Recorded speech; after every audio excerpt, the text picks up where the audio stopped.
चित्रपटाच्या अगदी सुरुवातीला आपल्याला एक जुनं सुंदर पुस्तक दिसतं. एक आवाज जो शेखचा आहे तो ती गोष्ट वाचायला सुरुवात करतो.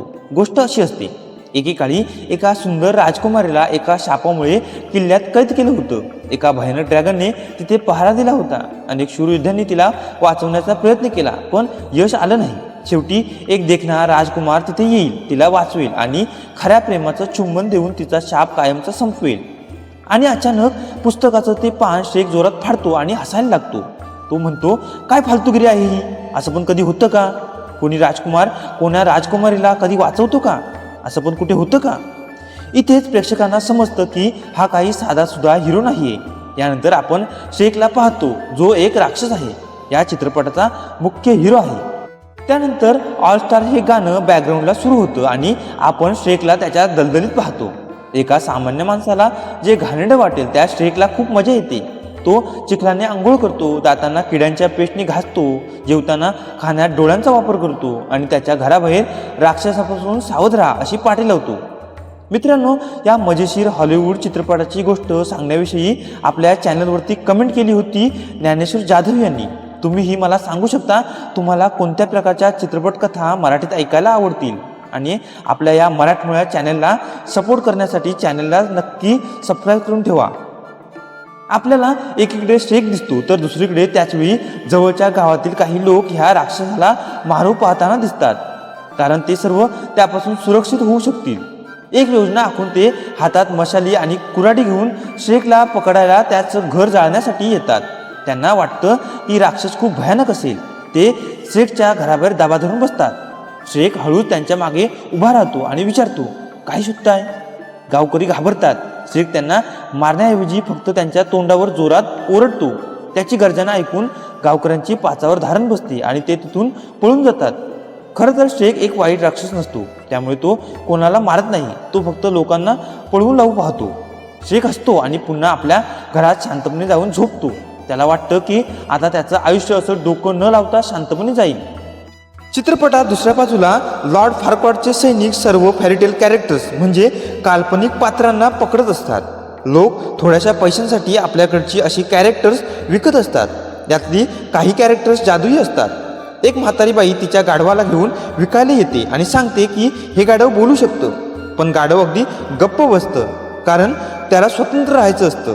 ते सैनिक बोलतात, हे गाढव जर बोलणारं असतं तर तुला 10 कॉईन मिळाले असते. काही वेळात चुकून गाढवावर जादूची धूळ पडते आणि ते हवेत उडायला लागतं. गाढव आनंदाने ओरडतं, मी उडू शकतो, मी बोलू शकतो. तो सगळ्यांची खिल्ली उडवतो. थोड्याच वेळात जादू संपते आणि ते जमिनीवर आदळतं. सैनिक त्याच्या मागे लागतात. मग ते गाढव जीव वाचवण्यासाठी जंगलात पळायला लागतं. पळता पळता गाढव थेट जंगलात शेखच्या अंगावर जाऊन आदळतं. त्याच्या मागे सैनिक असतात. सैनिक शेखला बघून घाबरतात आणि त्याला म्हणतात की त्याला अटक करण्यात आली आहे. शेख फक्त त्याच्याकडे एक राक्षसी कटाक्ष टाकतो आणि सैनिक तिथेच थरथर कापायला लागतात. शेख काही न करताच ते सैनिक तिथून पळ काढतात. आपला जीव वाचवल्यामुळे गाढव खूप खुश होतं. मग काय, ते शेखला म्हणतं, भिडू तू किती भारी आहेस, तू त्यांना कसं घाबरवलंस. आपली जोडी तर भारी होईल. मला तुझी सोबत खूप आवडली. पण शेखला एकांत हवा असतो. त्याला एकट्याला राहायला आवडतं. तो गाढवाला हाकलून देण्याचा प्रयत्न करतो. तो त्याच्या अंगावर जोरात ओरडतो, पण गाढव कुठं ऐकणार होतं. गाढव अजिबात घाबरत नाही. उलट ते म्हणतं, वाह, तुझ्या तोंडाचा वास तर एकदम खतरनाक आहे. तू नक्कीच काहीतरी कुजलेलं खाल्लं असणार. शेख त्याला सांगतो की तो एक ओगर म्हणजे राक्षस आहे आणि लोक त्याला घाबरतात. पण गाढव त्याला म्हणतं, मला तुझी भीती वाटत नाही. तू दिसायला जरी मोठा असला तरी मनाने चांगला वाटतोस. गाढव शेखच्या मागे मागे त्याच्या घरापर्यंत येतं. शेखला ते अजिबात आवडत नसतं, पण गाढव इतकं बोलघेणं असतं की ते शेखच्या घरात शिरण्याचा प्रयत्न करतं. शेवटी नाईलाजाने शेख त्याला घराबाहेर झोपायला परवानगी देतो. त्याच रात्री शेखच्या शांत आयुष्यात वादळ येतं. जेव्हा तो रात्री जेवायला बसतो तेव्हा त्याला त्याच्या घरात 3 आंधळे उंदीर त्याच्या ताटावर नाचताना दिसतात. तो बाहेर येतो तर काय, संपूर्ण दलदली, शेकडो काल्पनिक पात्र, त्यात पिनोचिओ, लांडगा, 7 बुटके येऊन बसलेली असतात. खरं तर हे सगळं त्या सैनिकांचं काम असतं. ते लॉर्ड फार्क्वाटला सांगतात, इथे एक मोठा दानव राहतो जो भयंकर आहे. तेव्हा त्या दानवाला त्रास देण्यासाठी म्हणून सगळ्या पात्रांना लॉर्ड शेखच्या घरी पाठवतो. जेव्हा शेख आपल्या दलदलीत एवढ्या सगळ्या पाहुण्यांना म्हणजे काल्पनिक पात्रांना बघतो तेव्हा तो वैतागून जातो. तो ठरवतो की या सगळ्यांना परत पाठवण्यासाठी आपल्याला या राज्याच्या लॉर्ड फारक्वाड यालाच जाऊन भेटावं लागेल. पण त्याला तिकडचा रस्ता माहीत नसतो आणि त्या राक्षसाबरोबर कोणी यायलाही तयार नसतं. मात्र गाढव लगेच तयार होतं. मग श्रेक आणि ते न थांबणारं बोलकं गाढव ड्युलोक शहराच्या प्रवासाला निघतात. यानंतर आपल्याला लॉर्ड फारक्वाड दाखवला जातो.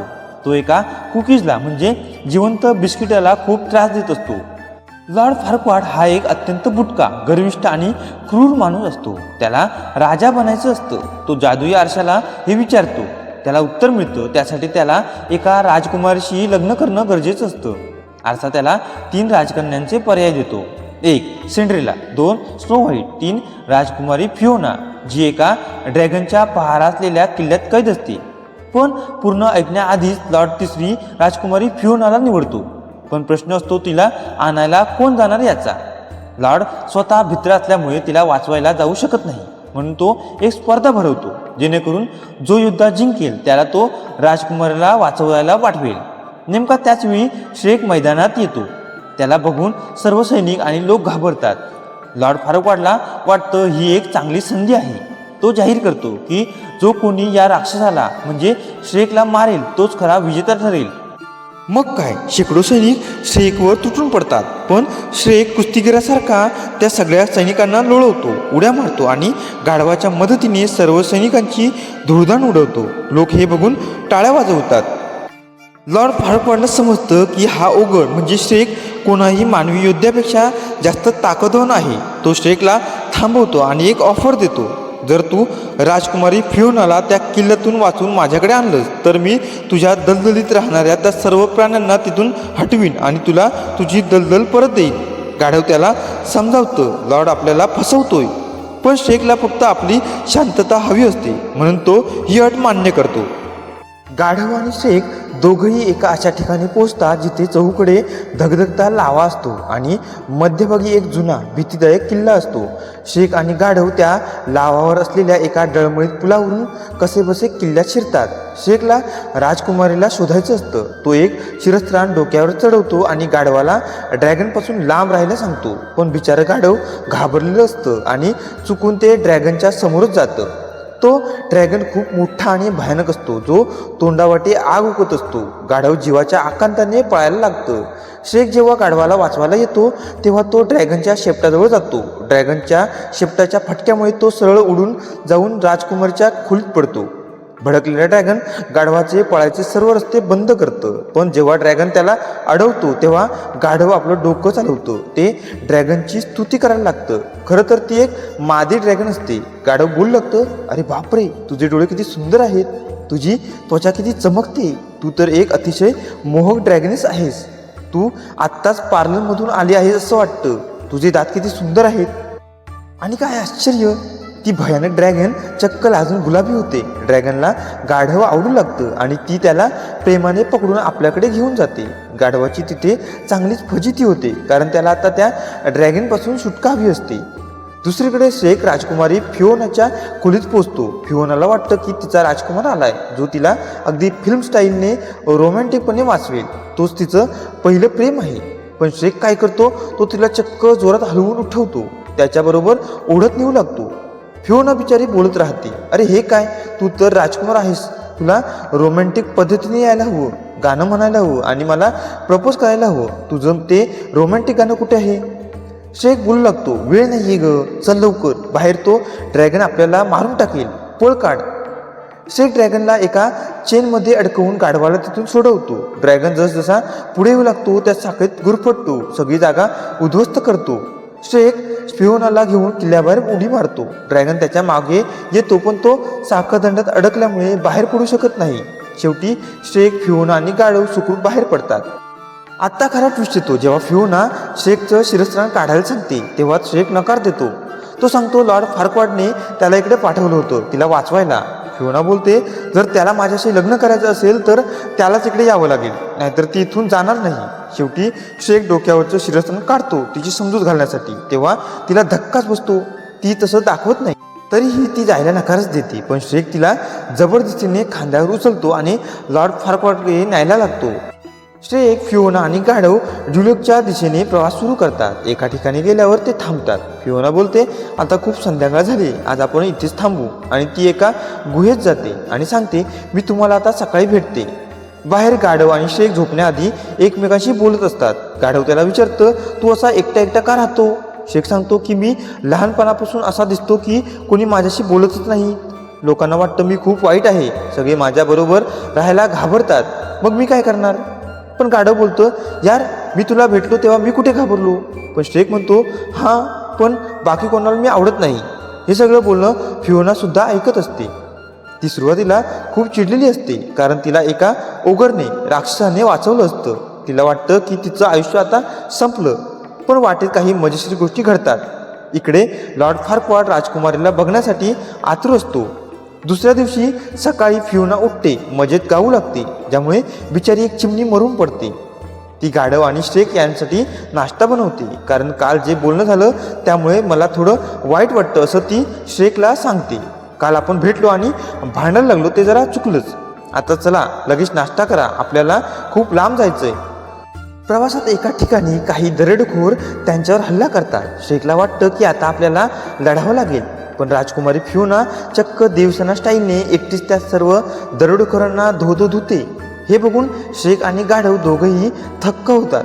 श्रेक तिला विचारतो, हे सगळं तुला कसं येतं? फिओना सांगते, जर एकट्याने राहायचं असेल तर हे सगळं करावंच लागतं. इथे आपल्याला समजतं फिओना आणि श्रेकची मानसिकता एकच आहे. ते दोघं आता एकत्र खेळू लागतात, आनंदात पुढे जाऊ लागतात. श्रेकला आता फिओना आवडू लागते. दुसऱ्या दिवशी परत संध्याकाळ जवळ येते. फिओना म्हणते, आपल्याला थांबलं पाहिजे, बघ गाढव किती दमलाय. खरं तर ते शहराच्या जवळ पोचलेले असतात. फिओना आणि श्रेक एकत्र जेवण करत असतात तेव्हा श्रेक विचार करतो, त्याला तिला सांगितलं पाहिजे, ती त्याला आवडते. पण त्याची हिंमत होत नाही. फिओनाही असाच विचार करत असते, जर तो स्वतःहून विचारेल तर चांगलं होईल. गाढव सगळं समजतं. तो सांगतो, तुला जाऊन बोललं पाहिजे, उद्या तर ती निघून जाईल. पण श्रेक म्हणतो, मी एवढा विचित्र आहे, राक्षसी दिसतो की कोणी राजकुमारी माझ्याशी का लग्न करेल? ती तर मला घाबरत असेल. गाढव बोलतो, हे तर तेव्हा कळेल जेव्हा तू तिला विचारशील. आता इथे रात्र होते. गाढव विचार करतं, चला मी जाऊन तिला हे सगळं सांगून टाकतो. गाढव फिओना जिथे होती तिथे जातं आणि त्याला धक्काच बसतो. समोर राजकुमारी नसते तर एक हिरवी राक्षसी उभी असते. गाढव ओरडतं, बापरे, राक्षसाने राजकुमारीला खाल्लं. तेव्हा फिओना त्याला शांत करते आणि आपलं गुपित सांगते. फिओना बोलते, नाही रे, मीच फिओना आहे. मला लहानपणी एका जादूगाराने शाप दिला होता. दिवसा राजकुमारी आणि रात्री ओगर म्हणजे राक्षस. जोपर्यंत माझ्या खऱ्या प्रेमाचं चुंबन मला मिळत नाही तोपर्यंत हा शाप असंच राहील. गाढव तिला श्रेकबद्दल सांगतो, पण फिओना बोलते, मी इतकी विचित्र दिसते की श्रेक पण मला सोडून देईल. नेमकं त्याच वेळी श्रेक बाहेरून तिच्याकडे येत असतो. त्याला फिओनाबद्दल प्रेम वाटत असतं आणि तो तिला सांगायला आलेला असतो. पण तो फिओना आणि गाढवाचं फक्त अर्धच बोलणं ऐकतो. फिओना गाढवाला म्हणत असते, अशा कुरूप राक्षसाबरोबर कोण कसं काय प्रेम करेल? श्रेकला वाटतं की ती त्याच्याबद्दल बोलत आहे, पण खरं तर ती स्वतःच्या रूपाबद्दल बोलत असते. श्रेकचं मन तुटतं. तो रागात तिथून निघून जातो. दुसऱ्या दिवशी सकाळी फिओना त्याला हे सांगायला जाणार असते की तो तिला आवडतो. पण श्रेक तिच्यावर रागावतो आणि बोलतो, त्याने सगळं ऐकलंय. फिओनाला वाटतं श्रेकला तिच्या बदलत्या रूपाबद्दल समजलंय आणि त्यामुळे तो असा वागतोय. दोघांचंही एकमेकांबद्दल चुकीचा समज होतो. दुसऱ्या दिवशी सकाळी लॉर्ड फार्क्वाड तिथे येतो. श्रेक रागाने फिओनाला त्याच्या हवाली करतो आणि आपली दलदल परत घेऊन आपल्या घरी निघून जातो. फिओना ही दुःखी होते, कारण तिला श्रेक आवडलेला असतो. पण तिला वाटतं की श्रेकचा तिच्यावर जीव नाही. लॉर्ड फार्क्वाड आणि फिओनाचं लग्न ठरतं. श्रेक आपल्या दलदलीत एकटाच बसलेला असतो, पण त्याला अजिबात चैन पडत नाही. तेव्हा गाढव तिथे येतं आणि त्याला फिओनाचं सगळं सत्य सांगतं. गाढव श्रेकला सगळं खरं सांगतं की फिओना त्याच्याबद्दल नाही तर स्वतःच्या रूपाबद्दल बोलत होती. यानंतर श्रेक आणि गाढव पुन्हा ड्युलकला धावतात, ते लग्न थांबवण्यासाठी. श्रेकला आपली चूक समजते. त्याला समजतं की फिओनाचं खरं प्रेम त्याच्यावरच आहे. दुसरीकडे ड्युलकच्या भव्य चर्चमध्ये लॉर्ड फार्क्वाड आणि राजकुमारी फिओनाचं लग्न सुरू असतं. फिओना खूप उदास असते, कारण तिला माहीत असतं की तिला श्रेक आवडतो, पण आता वेळ निघून गेली आहे. पाद्री विचारतात, कोणाला हे लग्न मान्य नाही का? आणि बरोबर त्याचवेळी श्रेक चर्चचे दरवाजे जोरात लाथ मारून उघडतो आणि ओरडतो, आय ऑब्जेक्ट, मला हे मान्य नाही. लॉर्ड फार्क्वाड श्रेकला बघून हसायला लागतो आणि त्याला हाकलवून द्यायला सांगतो. श्रेक फिओनाला सांगतो की हा तुझ्यावर प्रेम करत नाही, याला फक्त राजा बनायचं आहे. तेवढ्यात सूर्यास्त होतो, सूर्य मावळतो. चर्चच्या खिडकीतून येणारा चंद्राचा प्रकाश फिओनावरती पडतो आणि सगळ्यांसमोर ती एका राक्षसीमध्ये रूपांतरित होते. लॉर्ड फार्क्वाड हे बघून खूप घाबरतो आणि ओरडतो, छी, हे काय आहे? हे तर एक भयानक जनावर आहे. तो सैनिकांना सांगतो की श्रेक आणि फिओना दोघांनीही पकडून तुरुंगात टाका. जेव्हा सैनिक श्रेकला पकडतात तेव्हा श्रेक शिट्टी वाजवतो. अचानक चर्चची मोठी काच फोडून तो भयानक ड्रॅगन, जो आता गाढवाच्या प्रेमात पडलेला आहे, तो येतो. तो ड्रॅगन एका झटक्यात त्या दुष्ट लॉर्ड फार्क्वाडला घेऊन टाकतो. फार्क्वाडचा खेळ तिथेच खलास होतो. सगळे सैनिक पळून जातात. आता फक्त श्रेक आणि फिओना उरतात. श्रेक फिओनाला सांगतो की तू कशीही असलीस तरी तू माझ्यासाठी सुंदरच आहेस. श्रेक तिला प्रेमाने किस करतो. शापानुसार खऱ्या प्रेमाचं चुंबन मिळाल्यावर फिओनाचं रूप कायमचं बदलणार असतं. तिला वाटतं की आता ती पुन्हा एक सुंदर राजकुमारी बनेल. पण एक चमत्कार होतो. जेव्हा ती प्रकाशझोतातून बाहेर येते तेव्हा ती राजकुमारी बनत नाही, तर ती कायमची एक ओगर म्हणजे राक्षसी राहते. कारण ती श्रेकसाठी तिच्या खऱ्या रूपात सुंदर असते.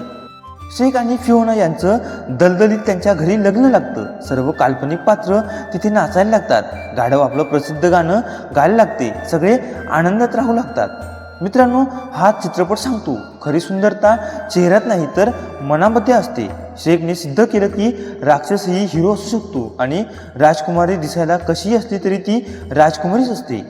तुम्हाला श्रेकमधली कोणता प्रसंग सर्वात जास्त आवडला किंवा आता दुसऱ्या भागाची श्रेक 2 ची स्टोरी जाणून घ्यायची आहे का, ते मला कॉमेंटमध्ये नक्की सांगा. आणि अशाच प्रकारच्या नवनवीन कथा ऐकण्यासाठी चॅनलला नक्की सबस्क्राईब करून ठेवा. धन्यवाद.